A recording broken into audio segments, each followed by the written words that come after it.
لوٹ نہ لے، ظالم آ کر ہماری عورتوں پر ظلم نہ کرے، ہمارے بچوں پر ظلم نہ کرے۔ مدینہ پاک میں مجاہدین، صحابہ، انصار، میرے پاک نبی علیہ الصلوۃ والسلام ساری رات پہرا دیتے، پریشان رہتے۔ لیکن آؤ حضرات محترم، جس وقت تلوار اٹھانے کا حکم آیا، اور یہ حالت جب تلوار نہیں اٹھائی تھی اس وقت مسلمانوں کی یہ حالت تھی۔ وہ نیازی کہتا ہے کہ جہاد سے مسائل حل نہیں ہوتے، جہاد سے اور مسئلے کھڑے ہو جاتے ہیں۔ کشمیر کے اوپر جب ظلم ہو رہا تھا اس وقت اس نے کہا تھا کہ جو جہاد کے لیے جائے گا کشمیریوں کے پاس، وہ ان کے ساتھ زیادتی کرے گا۔ میں نے کہا وہ عقل کے اندھے، اگر جہاد سے مسئلے حل نہ ہوتے تو اللہ رب العزت میرے نبی کو تلوار اٹھانے کا حکم نہ دیتا۔ اللہ رب العزت نے خود فرمایا اذن للذین، اے میرے محبوب کے غلاموں، اب تمہیں اجازت خود رب ذوالجلال عطا فرما رہا ہے۔ اب تلوار اٹھانے کا وقت آ گیا ہے، جو بات سے نہ مانے پھر اس کو ڈنڈے کے ساتھ سمجھانا پڑتا۔ تو اب پہلے مسلمانوں کی یہ حالت تھی، مسلمان پریشان رہتے تھے، ان کا کاروبار تباہ ہو گیا تھا، ان کا دنوں کا سکون، راتوں کا چین تباہ ہو گیا تھا، پریشانی ہی پریشانی تھی۔ لیکن جس وقت انہیں اللہ رب العزت نے جہاد کا حکم عطا فرمایا، تلوار اٹھانے کا حکم عطا فرمایا، پھر دیکھیں ہر طرف نور ہی نور ہے، ہر طرف مسلمانوں کا رعب اور دبدبا ہے، ہر طرف مسلمانوں کے نعرے بلند ہو رہے ہیں۔ تو اونچی آواز سے ذرا کہیں سبحان اللہ۔ تو حضرات محترم، میرے پاک نبی علیہ السلام کو جس وقت جہاد کا حکم ملا، جس وقت تلوار اٹھانے کا حکم ملا، میرے پاک نبی علیہ السلام کے غلاموں میں سے غلام سعد بن معاذ مکہ تشریف لے کر گیا۔ وہاں جا کر امیہ بن خلف کے پاس مہمان کے طور پر ٹھہرا۔ امیہ بن خلف کو کہا جس وقت تم مناسب سمجھے مجھے لے چل، میں مکہ کا طواف کرنا چاہتا ہوں، اللہ رب العزت کے گھر کا طواف کرنا چاہتا ہوں۔ امیہ بن خلف سعد بن معاذ کو دوپہر کے وقت بیت اللہ شریف لے کر گیا۔ راستے میں ابو جہل سے ملاقات ہو گئی۔ ابو جہل مکے کا سردار تھا، اس نے پوچھا اے امیہ یہ کون ہے؟ یہ اجنبی ہے، میں پہلی مرتبہ اس کو دیکھ رہا ہوں۔ امیہ بن خلف نے کہا یہ مدینہ پاک سے آیا ہے، اللہ کے گھر کی زیارت کرنے کو آیا ہے۔ جس وقت ابو جہل نے مدینے کا نام سنا کہ یہ مدینے سے آیا ہے، ابو جہل غصے سے باہر ہو گئے۔ ابو جہل غصے میں دل ملانے لگ گیا، آپے سے بیر ہو گیا۔ اس نے کہا اے امیہ اگر یہ تیرا مہمان نہ ہوتا تو میں اسی وقت اس کی گردن اتار دیتا کہ یہ مدینے سے آیا ہے، مجھے مدینے والوں سے نفرت ہے، میں ان کو دیکھنا گوارا نہیں کرتا،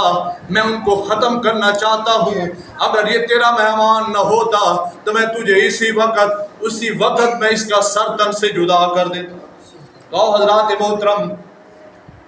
میرے پاک نبی علیہ السلام کے اس غیرت مند غلام نے حضرت سعد بن معاذ نے دشمن کے گھر میں، دشمن کی سرزمین پر، دشمن کے سامنے، دشمن کی اس دھمکی کی وجہ سے ڈرا نہیں ہے، دبا نہیں ہے، بلکہ اس کی آنکھ میں آنکھ ڈال کر اس دشمن کو جواب دیتا ہے، کہتا ہے کہ او ابو جہل خبردار میری بات بھی غور سے سن لے، تم تجارت کرنے کے لیے مکہ سے شام کی طرف جو جاتے ہو مدینہ پاک سے ہو کر جاتے ہو، اگر تو ہمیں طواف کعبہ نہیں کرنے دے گا، اللہ کے گھر کی زیارت نہیں کرنے دے گا، تو جب تو تجارت کرنے کے لیے مدینہ پاک کے قریب سے گزرے گا تو میں بھی تمہیں 1 انچ وہاں سے آگے نہیں جانے دوں گا، وہیں پر تیری گردن اتار کے رکھ دوں گا۔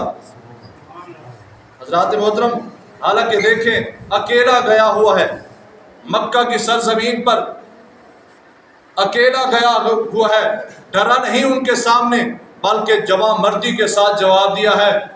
جب اس طرح جوان مردی کے ساتھ جواب دیا ہے نا، ابو جہل تھوڑا ڈھیلا پڑ گیا، اس نے کہا بات تو اس کی ٹھیک ہے، اگر میں اس کو طواف نہیں کرنے دیتا تو یہ ہمیں وہاں سے گزرنے نہیں دیں گے، ہمارا بہت بڑا کاروبار ہے، ہمارا سارا کاروبار شام سے تجارت کے ذریعے چلتا ہے، اگر میں اس کو طواف نہیں کرنے دوں گا تو یہ ہمارا تجارتی قافلے راستے پر روک لیں گے، ہمیں تجارت کے لیے نہیں جانے دیں گے۔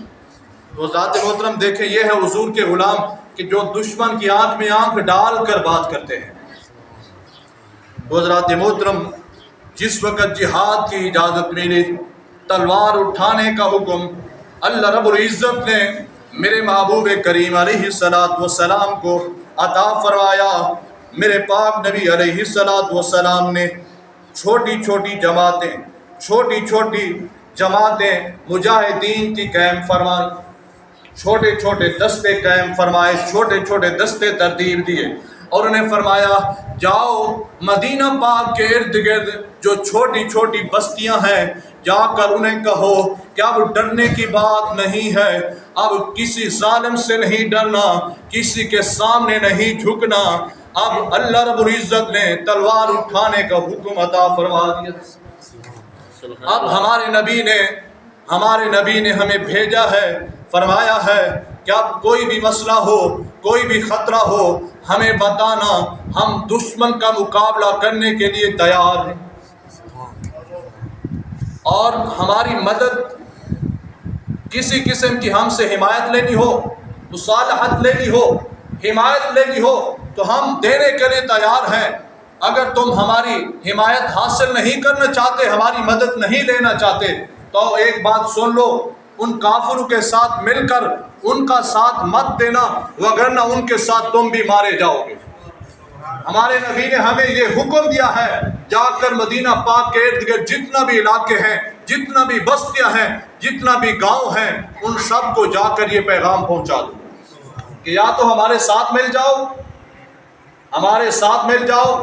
ہم تمہارے جان و مال، عزت، ہر چیز کی حفاظت کریں گے، اگر ہمارے ساتھ نہیں ملتے تو ان کافروں کے ساتھ نہ ملنا، اگر ان کے ساتھ ملے تو تمہارا بھی وہی حشر ہوگا جو ان کافروں کا حشر ہوگا۔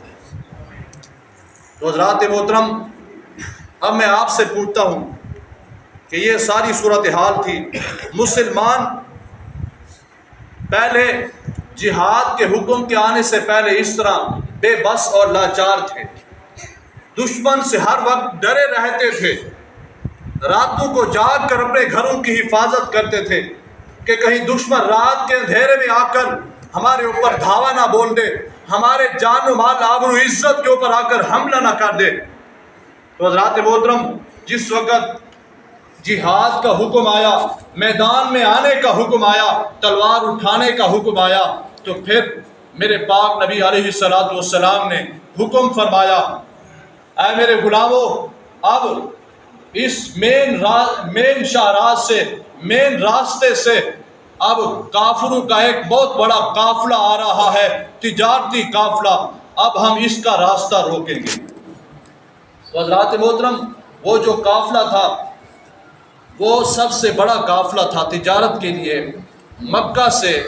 شام کی طرف آیا تھا، اور یہ بڑا قافلہ اس وجہ سے تھا کہ جس وقت مسلمانوں کو تلوار اٹھانے کا حکم ملا تھا تو مسلمانوں نے چھوٹی چھوٹی جھڑپیں کافروں کے ساتھ کرنی شروع کر دی، تو ان کافروں کا ایک عمرو بن حضرمی شخص کو مسلمانوں نے قتل کر دیا۔ جب اس کی لاش مکے میں پہنچی تو مکے والے آپس سے بیر ہو گئے، مکے والے سارے آپس میں مل کر ایک دوسرے کے ساتھ مشورہ کرنا شروع کر دیا اور ایک دوسرے کو اکسانا شروع کر دیا، کہنے لگے کہ اب ہم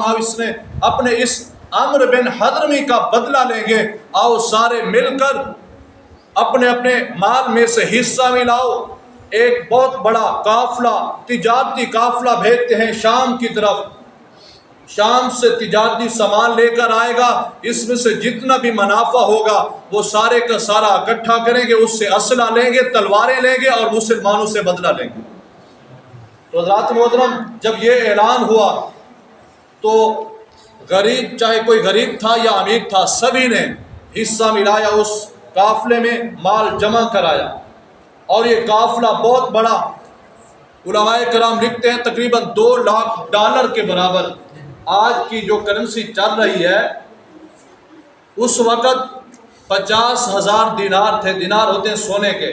50,000 دینار تھے، آج کے وہ $2,00,000 کے برابر ہیں۔ تو اتنا بہت بڑی قیمت لے کر یہ قافلہ روانہ ہوا شام کی طرف، اور ان کی نیت کیا تھی کہ ہم اس سے جو منافع آئے گا اس سے ہم تلواریں لیں گے، اسلحہ لیں گے اور مسلمانوں سے بدلہ لیں گے، مسلمانوں کے ساتھ جنگ کریں گے۔ تو جب یہ قافلہ شام سے تجارت کر کے واپس مکے کی طرف آنے لگا، اللہ رب العزت نے جبرائیل امین علیہ السلام کو بھیجا۔ جبرائیل نے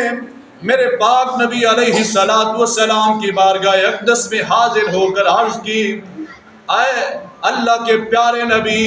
اللہ رب العزت اعلان فرماتا ہے، آپ کی طرف پیغام پہنچاتا ہے۔ اللہ رب العزت فرماتا ہے یہ جو قافلہ آ رہا ہے اس کا ارادہ ٹھیک نہیں ہے، یہ مسلمانوں کے لیے نقصان دہ ہے۔ اس مال کے ذریعے یہ تلواریں لیں گے، اسلحہ لیں گے، مسلمانوں کے ساتھ جنگ کریں گے، اسلام کو مٹانا چاہتے ہیں،